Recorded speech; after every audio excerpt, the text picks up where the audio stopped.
Hello. I am popping on to share with you my 5 techniques, my 5 favorite techniques, plus one bonus on how to be a very present presenter. And we all know that sometimes you can get overly excited and really charged, and you show up on stage or you're teaching something and maybe you were more nervous than you wanted to be. And we also all know as audience members how it feels to be led through something when somebody feels nervous or anxious. It actually becomes hard to learn something and receive the information. So as teachers, we want to be able to be really present so we can provide the most beautiful experience possible and actually enjoy giving the presentation, right? So my first one is to drop into your body. So I love to just start right with the feet, the soles of the feet. How do you feel? Okay, feel the weight of the body being supported by the floor, right? It's gonna just bring your energy down from your head.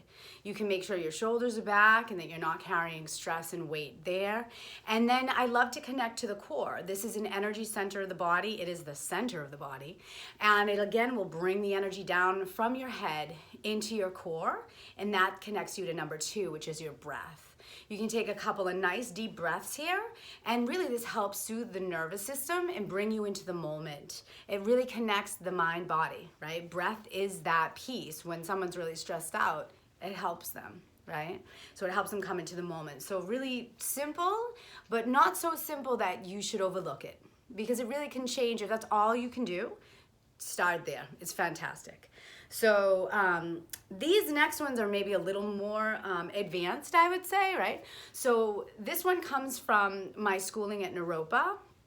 You can see my plaque right there from my degree, my bachelor degree. So this came from performance technique. So you walk into the room and you connect in, you notice where the 4 corners of the room are.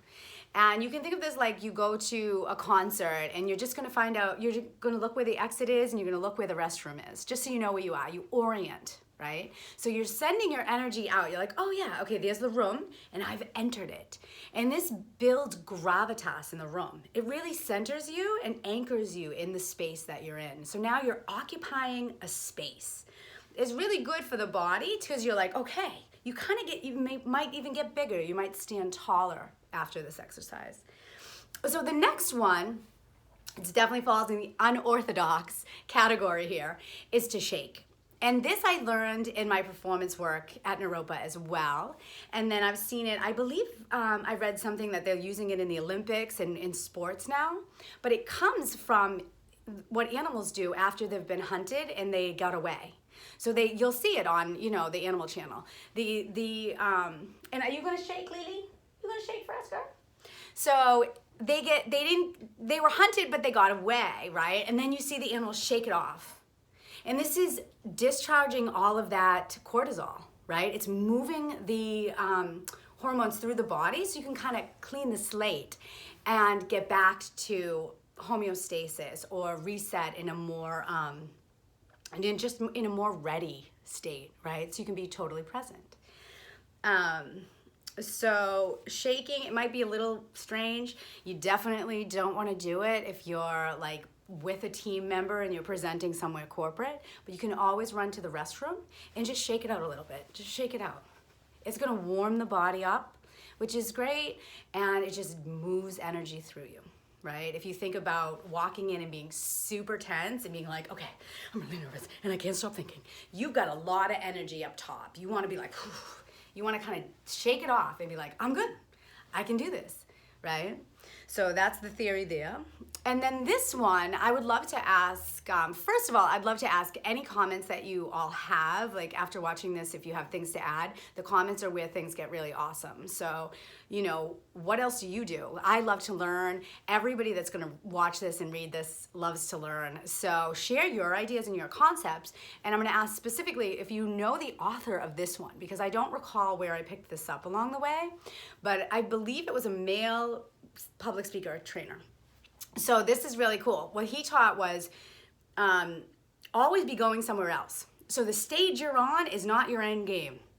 So you can put all this energy onto, oh my God, tonight, it's the biggest thing. Or today's speech, if I mess it up, it's the end of my life. It's like you can make so much stress about one thing, but if you're thinking always of the next event after that there's a bigger event, God bless you, Lily.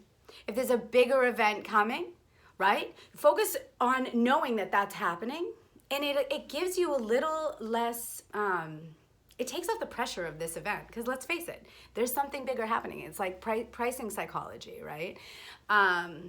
You compare and contrast something bigger, and then you make it, and then it's smaller, and you're like, oh, that's not that bad, right? And that's gonna help you with presence, so that you're not weighting this event so heavily.